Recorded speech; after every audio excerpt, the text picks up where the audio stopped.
আপনি যা চাইবেন তা কখন হবে না যতক্ষণ পর্যন্ত না মালিক চাইবে, যতক্ষণ পর্যন্ত না মওলা চাইবে। কিন্তু আপনি যদি মওলার পথে চলেন, আপনি চাওয়ার আগেই মওলা আপনার সমস্ত অসম্পূর্ণ কাজগুলি সম্পূর্ণ করে দিবে, ঠিক না? ইল্লাল্লাযীনা আমানু ওয়া আমিলুস সালিহাত, আপনাকে ঈমানদার হতে হবে এবং পরেজগার হতে হবে। নেককার যারা ইবাদত করে, পরেজগার সে ব্যক্তি যে গুনাহ থেকে বাঁচে। সুবহানাল্লাহ বলেন। সুবহানাল্লাহ। পরেজগার সে ব্যক্তি যে নিজেকে গুনাহ থেকে হেফাজত করে, ছোট ছোট গুনার দিকে খেয়াল রেখে চলে। নেককার বান্দা আর পরেজগার বান্দা দুইটা একত্রিত হলে সলিহিন ডাকা হয় তাদেরকে। আউলিয়া কামিলিন, ঈমানদার আর সলিহিন বান্দা যদি দুইটা ক্যাটাগরি একসাথে মিলে যায়, তাদেরকে আলা ইন্না আউলিয়াল্লাহি লা খাউফুন আলাইহিম ওয়া লা হুম ইয়াহজানুন, আল্লাহর ওলি ডাকা হয়, আল্লাহর বন্ধু, ফ্রেন্ডস অফ আল্লাহ অলমাইটি হয়ে যায়। সাইয়েদনা গৌসে পাক সাইয়েদনা আব্দুল কাদের জিলানী রাদিয়াল্লাহু তাআলা তেনার মেহফিলে বসেছেন। তেনার বেলায়েত শুধু তিনি পর্যন্ত সমাপ্ত নয়, যিনি নাযারতু ইলা বিলাদিল্লাহি জামিআন বলতেন যে আমি আমার হাতের তালুর মধ্যে আল্লাহর কুল কায়নাত দেখি। সুবহানাল্লাহ কয় না? আমার হাতের তালুর মধ্যে আল্লাহর কুল কায়নাত দেখি। How is it possible? This is possible. এখন এটা বুঝতে আপনার বেশি কষ্ট হবে না। গুগলের মাধ্যমে সারা দুনিয়া আপনার এখন হাতের মুঠোয়। পার্থক্য হলো এটা ব্রেন থেকে এসেছে, এই মোবাইলটা ব্রেন থেকে এসেছে, তৌফিক দিয়েছে কে? এই জিনিসটা ব্রেন থেকে এসেছে, হাতের তালুর মধ্যে আপনি রেখে স্ক্রলিং করছেন, সারা দুনিয়া দেখতে পাচ্ছেন, খোঁজ খবর রাখতে পারছেন। আল্লাহর ওলি আর সাধারণ বান্দাদের ব্রেনের মধ্যে পার্থক্য আছে।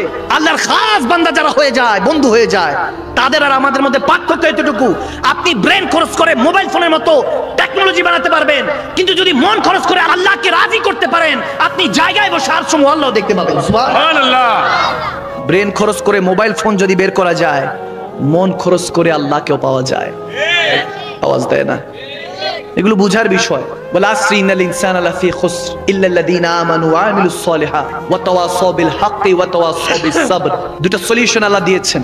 হকের মধ্যে থাকো, সবরে থাকো। ধৈর্যের সাথে থাকতে হবে এবং সবরে থাকতে হবে। ধৈর্যশীল এবং সত্যর সাথে যখন আপনি আঁকড়ে ধরবেন নিজেকে, তখন আর দুনিয়ার কোনো মানুষ আপনাকে পরাজয় করতে পারবে না। জান্নাত আপনার জন্য অপেক্ষা করবে। দুইটা জিনিস সলিউশন। রব্বে করিম বলছেন, সময়ের কসম খেয়ে বলছি তোমরা অবনতিতে আছো। হ্যাঁ, যদি উন্নতি চাও, ইমানদার হও, পরেজগার হও, রসুল প্রেম আঁকড়ে ধরো, আমার নামাজ সেজদা আঁকড়ে ধরো।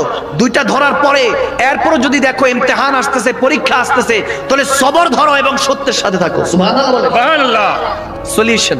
সময়ের কসম কেন খেয়েছে জানেন? এই একটা জিনিসকে আপনি ধরতে পারবেন না। এই একটা জিনিস আপনার ধরা ছোঁয়ার বাইরে। বার্থডে সেলিব্রেট করে, 31st নাইট সেলিব্রেট করে, আনন্দ করছে এমন ভাবে মনে হচ্ছে অনেক কিছু হাসিল করেছে, ভুলে গিয়েছে সবকিছু লসের খাতায়। আওয়াজ দেন, আওয়াজ দেন। এই যুবকরা আওয়াজ দিতে হবে, ঠিক কিনা বলে? এক শহর ছিল, মওলানা রুম জালালউদ্দিন রুমি রাহমাতুল্লাহ আলাইহি বর্ণনা করছেন মাসনাবি শরীফে। একটা শহর ছিল, যে শহরে 31st নাইট পরে যখন 31শে ডিসেম্বর শেষ হয়ে যেত, 1 জানুয়ারি অর্থাৎ বছরের প্রথম দিন রাজ্যের যত প্রজারা আছে সবাই শহরের মধ্যে দাঁড়িয়ে থাকতো গেটের সামনে। চট্টগ্রাম গেট আছে না, এরকম ওই শহরে বাগদাদের মধ্যে এক শহর ছিল, শহরের গেটের সামনে সবাই দাঁড়িয়ে থাকতো।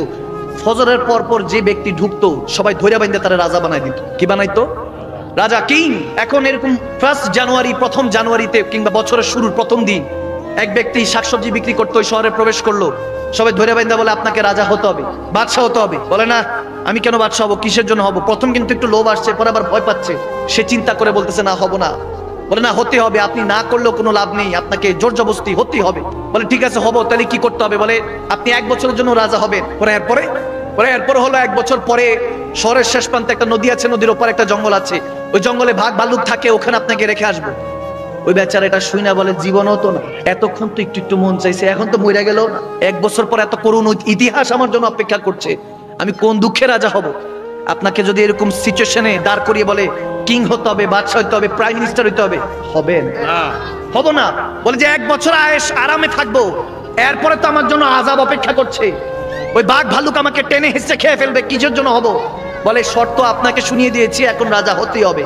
এই শহরে 1 জানুয়ারি প্রথম বছরের শুরুতে যে প্রথম প্রবেশ করে তাকে এটা হতে হয়, কিচ্ছু করার নাই, জোর যার মূল্য তার হয়ে গেল।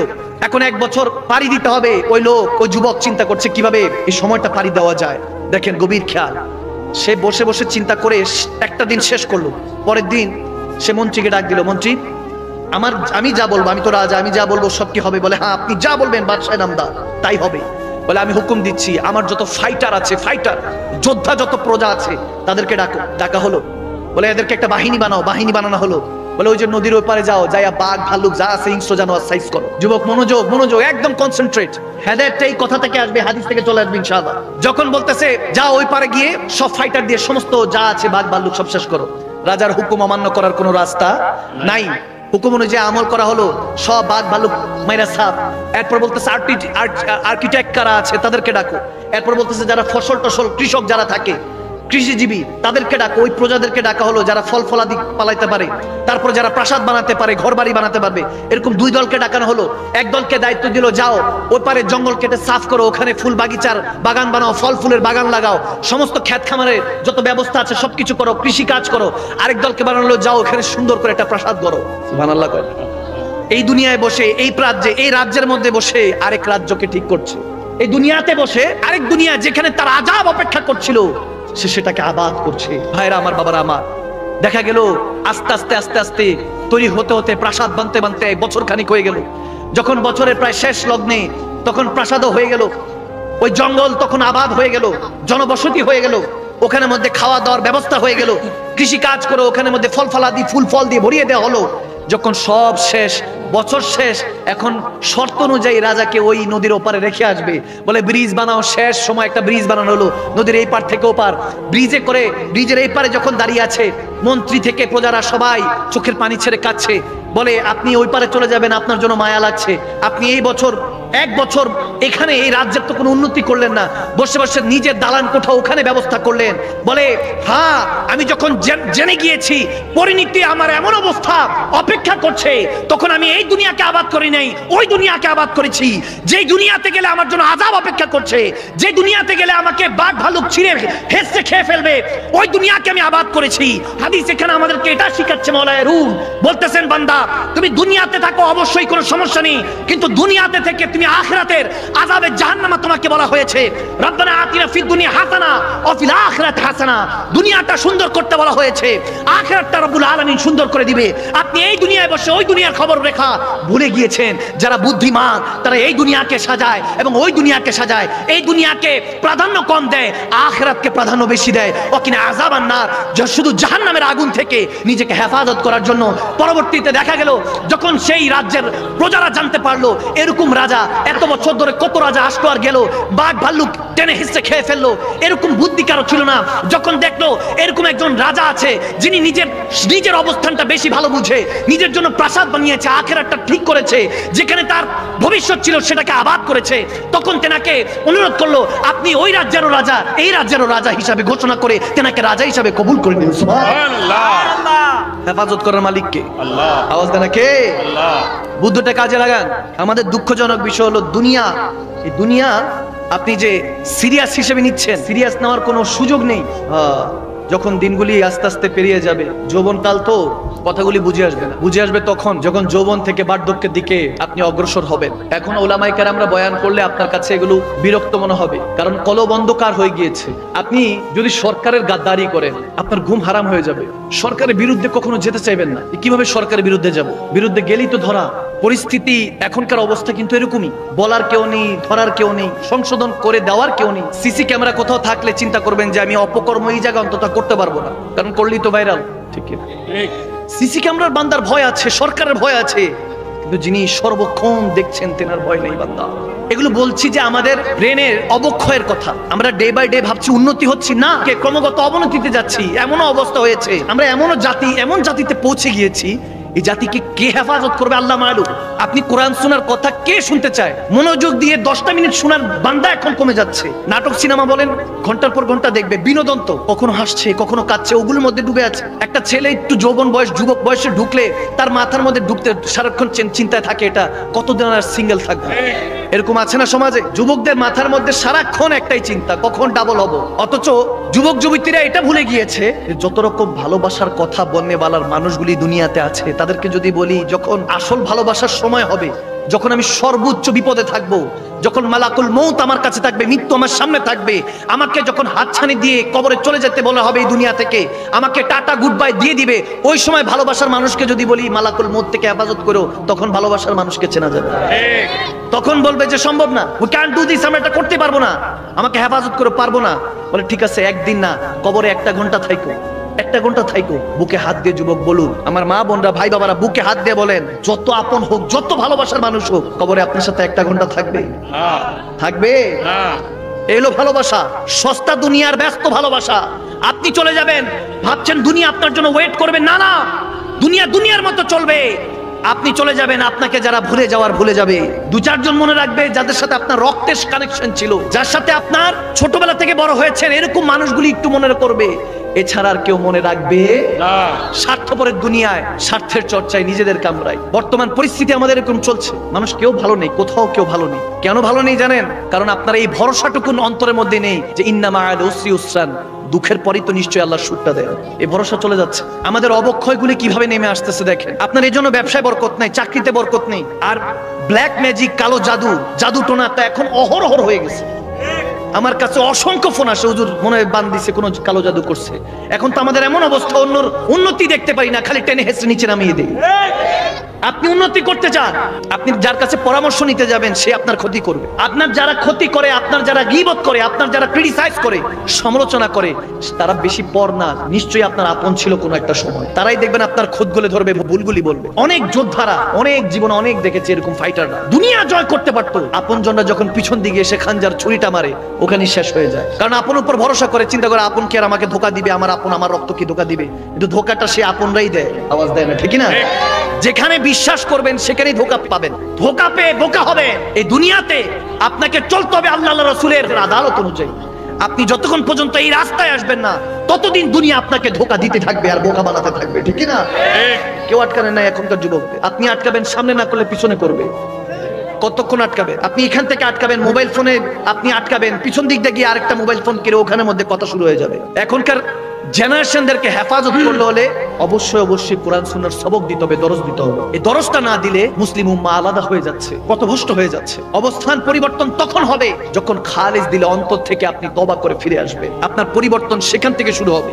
নামাজ পড়ছেন, বড়দের সম্মান করছেন, ছোটদের স্নেহ করছেন, আন্ডারস্ট্যান্ডিং এখনো বুঝেন না, তাহলে কোনো লাভ হবে না। আপনাকে ওটাও খেয়াল রাখতে হবে যে মুখ থেকে স্মেল বেরোচ্ছে কিনা, দুর্গন্ধ বেরোচ্ছে কিনা। আপনাকে ওই ভদ্রটুকুন শিখতে হবে। মুসলমান ভদ্রতার জন্য, নিজের বিহেভিয়ারের জন্য মুসলমান সারা পৃথিবীর মধ্যে রাজত্ব করতে পেরেছিল। একটা মুসলমানকে আপনি সম্মান দিয়ে দেখুন না, দেখবেন যে আপনাকে বাড়িতে এনে ডেকে তারপর খাওয়াবে, ঠিক না?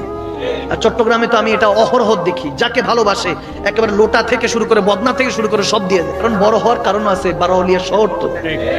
এই হৃদয়ের মধ্যে ভালোবাসাগুলি আল্লাহর ওয়ালিরা শিখিয়েছেন। আর আল্লাহর ওয়ালিদেরকে শিক্ষা দান করেন কে? আল্লাহ শিখিয়েছেন আল্লাহর ওয়ালিদের মাধ্যমে আমাদের অন্তরের মধ্যে ভালোবাসা।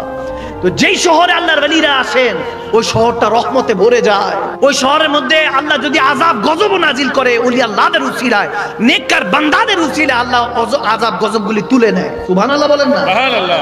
কত সাইক্লোন, তুফান, 8 নম্বর 10 নম্বর বিপদ সংকেত এই চট্টগ্রামে উঠে শুনি, কিন্তু কিছুই হয় না। মাশাআল্লাহ, আল্লাহ হেফাজত করেন। এগুলোর কারণ, একমাত্র কারণ হলো আল্লাহর ওয়ালিদের বদৌলত। এই শহরে আপনারা বসবাস করেন, আপনাদেরও বড় দায়িত্ব আছে। যারা মক্কায় বসবাস করে তাদের যেমন দায়িত্ব, মদিনায় যারা বসবাস করে তাদের যেমন দায়িত্ব, তেমনি ভাবে ওলি আল্লাহদের শহরে যারা বসবাস করে তাদেরও অনেক দায়িত্ব।